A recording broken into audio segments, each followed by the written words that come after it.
Venkatagiri municipality పరిధిలోని councillor అందరికీ కూడా స్వాగతం సుస్వాగతం ఉంది. వారిని కూడా వేదికపైకి ఆహ్వానం కలుపుతున్నాం. దయచేసి అందరూ వేదిక కోరుతున్నాము. వేదికను అలంకరించిన పెద్దలు శ్రీ జిల్లా కలెక్టర్ గారికి, అలాగే నేదురుమల్లి రామ్ కుమార్ రెడ్డి గారికి, ఇక్కడికి విచ్చేసిన కౌన్సిలర్లకు, చైర్పర్సన్లకు, వైస్ చైర్మన్ల గారికి, అలాగే మెప్మా సిబ్బందికి, మా పీడి మేడం గారికి, అదేవిధంగా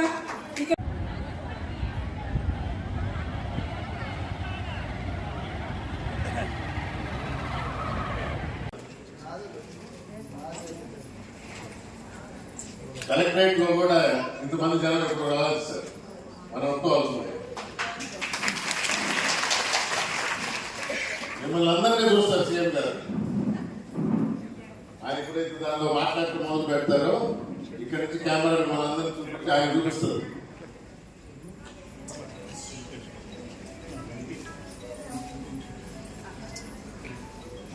మీకోసం ఇది ఒక రుణంగా,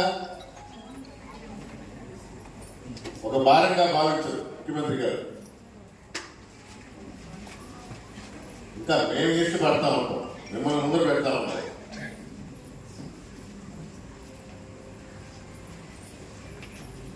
మహిళా సాధికారత అని మాటల్లో చెప్పేవారు ముందరుండేవాడు.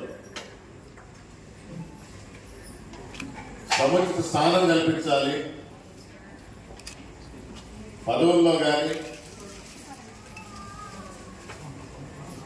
భాగంగా తిరుపతి జిల్లాకు సంబంధించి వెంకటగిరిలో పెడితే బాగుంటుందని చెప్పి అనుకోవడం, రామ్ కుమార్ గారు దానికి అంగీకరించడం, ఈరోజు జిల్లా కార్యక్రమం, జనరల్గా జిల్లా కార్యక్రమం అంటే జిల్లా హెడ్ క్వార్టర్ తిరుపతిలోనే జరుగుతూ ఉంటుంది.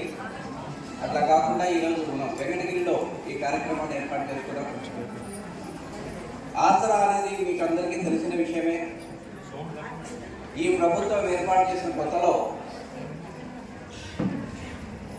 తన పాదయాత్రలో అన్ని చూసిన తర్వాత చాలా మంది అక్కచెల్లెమ్మలందరూ కూడా తమకున్నటువంటి లోను కట్టలేక అప్పులు పాలయ్యేటువంటి పరిస్థితిని గమనించిన తర్వాత ఈ ప్రభుత్వం ఏర్పాటైన తర్వాత ఆ రోజుకి ఉన్నటువంటి లోన్స్ అన్నింటినీ కూడా లోన్ మొత్తాన్ని మాఫీ చేయడానికి 4 విడతలుగా, ఇది 4వ విడత ఇప్పుడు మనం చేసుకుంటున్నాం.